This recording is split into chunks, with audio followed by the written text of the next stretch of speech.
श्रद्धांजलि।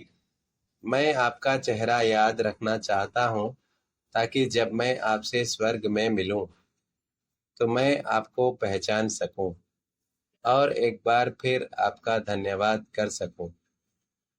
भारतीय अरबपति रतन जी टाटा जी से एक इंटरव्यू में रेडियो प्रस्तोता ने पूछा, सर, आपको क्या याद है कि आपको जीवन में सबसे अधिक खुशी कब मिली थी?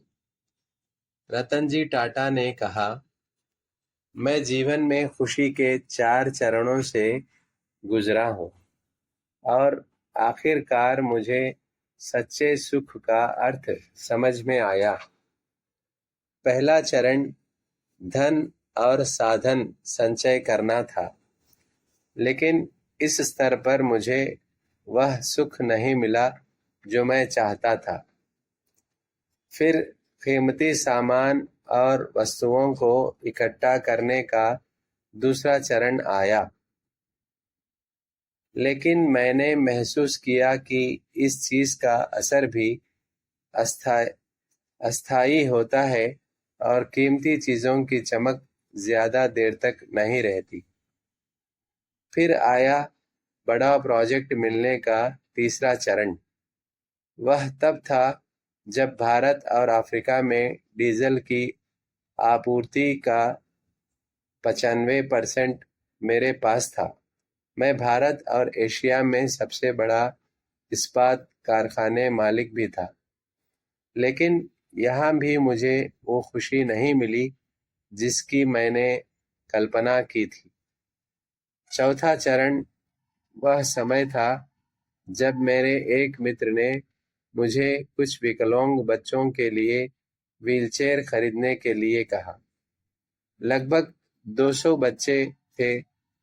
दोस्त के कहने पर मैंने तुरंत व्हीलचेयर खरीद ली, लेकिन दोस्त ने जिद की कि मैं उसके साथ जाऊं और बच्चों को व्हीलचेयर भेंट करूं। मैं तैयार होकर उनके साथ चल दिया। वहां मैंने सारे पात्र बच्चों को अपने हाथों से व्हीलचेयर दे दी। मैंने इन बच्चों के चेहरों पर खुशी की अजीब सी चमक देखी। मैंने उन सभी को व्हीलचेयर पर बैठे, घूमते और मस्ती करते देखा। यह ऐसा था जैसे वे किसी पिकनिक स्पॉट पर पहुंच गए हैं, जहां वे बड़ा उपहार जीतकर शेयर कर रहे हैं। मुझे उस दिन अपने अंदर असली खुशी महसूस हुई। जब मैं वहां से वापस जाने को हुआ तो उन बच्चों में से एक ने मेरी टांग पकड़ ली। मैंने धीरे से अपने पैर को छुड़ाने की कोशिश की, लेकिन बच्चे ने मुझे नहीं छोड़ा और उसने मेरे चेहरे को देखा और मेरे पैरों को और कसकर पकड़ लिया। मैं झुक गया और बच्चे से पूछा, क्या तुम्हें कुछ और चाहिए? तब उस बच्चे ने मुझे जो जवाब दिया, उसने न केवल मुझे झकझोर दिया, बल्कि जीवन के प्रति मेरी दृष्टिकोण को भी पूरी तरह से बदल दिया।